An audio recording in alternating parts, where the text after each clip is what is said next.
Effervescence assumée et maîtrisée dans les locaux de la bibliothèque, le pôle Limousin et Patrimoine prépare une nouvelle campagne de numérisation de la presse quotidienne avec la Bibliothèque nationale de France. Cette fois-ci, ce sont 100 000 pages qui doivent être préparées, vérifiées, voire réparées. C'est tous les titres régionaux, que ce soit le Populaire du Centre, l'Écho du Centre, le Petit Limousin, comme le journal que je suis en train de prendre en ce moment. Ça peut être la Gazette du Centre, et c'est toute période. Ça va de 1882, par exemple, à nos jours. Avant la numérisation, il y a tout un processus de sélection et de vérification des originaux. S'il y a des pages abîmées, on va les restaurer. S'il y a des manques, on va essayer de les retrouver par ailleurs, soit chez nos collègues des archives départementales, soit chez nos collègues des archives municipales, ce qui est plus rare pour les périodiques, soit ailleurs éventuellement à la BNF. Oui, janvier 1923. 3 janvier. Alors on recense, en fait, on prend les journaux exemplaire par exemplaire et puis on les recense, on les rentre dans ce tableau Excel, dans un grand tableur, qui fait donc plusieurs milliers de lignes. Et alors à chaque fois, mon collègue Francis me donne la date, me donne le numéro du journal, et puis me donne le nombre de pages, et s'il y a quelque chose de particulier à signaler sur l'état du document, une déchirure, une pliure importante, un manque de texte, il me le dit et on le note. Et le but, c'est de simplifier le travail des gens qui vont numériser ça ensuite. Le travail de numérisation, précisément sur les périodiques, a débuté en 2012, à hauteur de 150 000 vues, lors d'un premier travail externalisé auprès d'un prestataire extérieur. Et ensuite, on a eu 2 campagnes de numérisation de masse en partenariat avec la BNF, la Bibliothèque nationale de France, pour une mise en ligne sur leur bibliothèque numérique intitulée Gallica. Pourquoi est-ce qu'on numérise la presse quotidienne régionale? C'est constitutif de l'histoire du quotidien?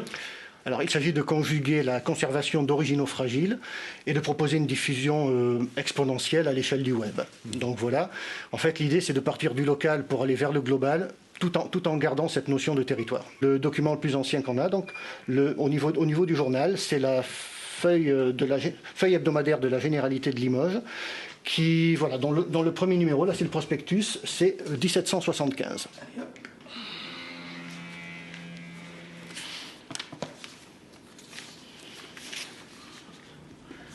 Qu'est-ce que vous cherchez là? Alors là, je suis en train de peser les documents. 6,57. On va mettre 6,57. Afin de prévoir les caisses qui vont pouvoir être transportables pour pouvoir les envoyer à la BNF. Oui, il y a une limite de poids, j'imagine. Tout à fait. Ils ne veulent pas des caisses de plus de 15 kg puisqu'il faut que ça soit manipulable. Alors vous relevez le poids, vous relevez d'autres données On relève aussi bien sûr les dimensions pour pouvoir adapter les caisses dans lesquelles ils vont être transportés. Et ensuite, on répertorie tout ça pour ensuite préparer les palettes qui vont partir par camion. Voilà.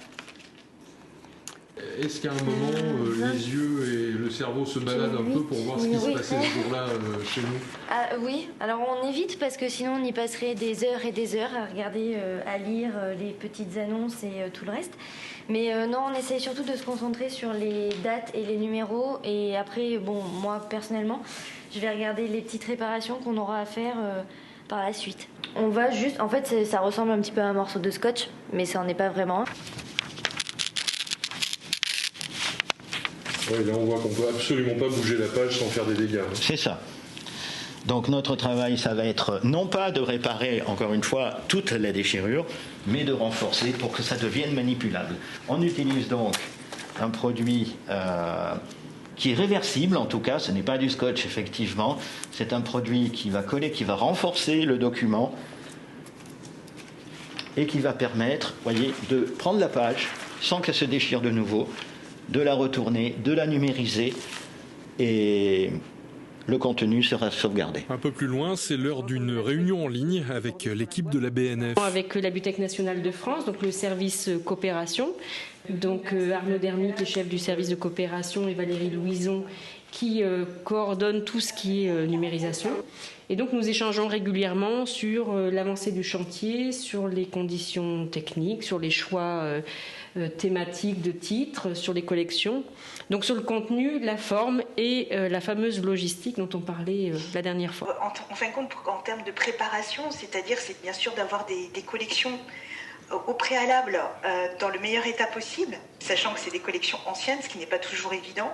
Donc je sais que la BFM de Limoges avait déjà fait un gros travail en amont de restauration, des petites restaurations de ces collections, qu'elles soient dépoussiérées et ensuite qu'elles soient bien conditionnées pour les envoyer. Et en termes de numérisation à proprement parler, que bien sûr au niveau de l'impression, que les titres soient quand même assez agréable disons, au niveau de la typologie et la typographie, disons, la typologie du document, qu'il soit parfait, et au niveau de la typographie aussi du document, que l'impression soit assez bonne pour que, en termes de numérisation, ça soit confort de lecture pour les futurs internautes et gallicanoutes. Limoges a engagé il y a plusieurs années la numérisation des journaux locaux, et c'est la qualité du travail et la réactivité des équipes qui ont séduit la BNF. On a pu s'apercevoir de l'intérêt de certains titres qui n'avaient pas forcément été identifiés au départ.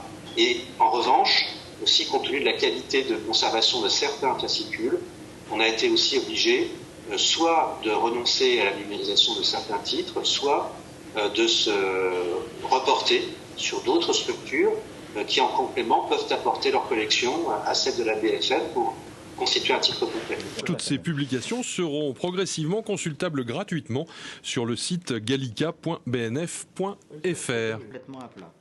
Alors Eric a appris à repasser le papier. Donc là, les données seront chargées d'abord sur Gallica, qui regroupe des collections à la fois de la Bibliothèque nationale de France et des bibliothèques partenaires. Donc tout le monde peut avoir accès à ces informations qui seront classées par fascicule et par année, par jour, en fonction de chacun des titres qui ont été retenus. Merci.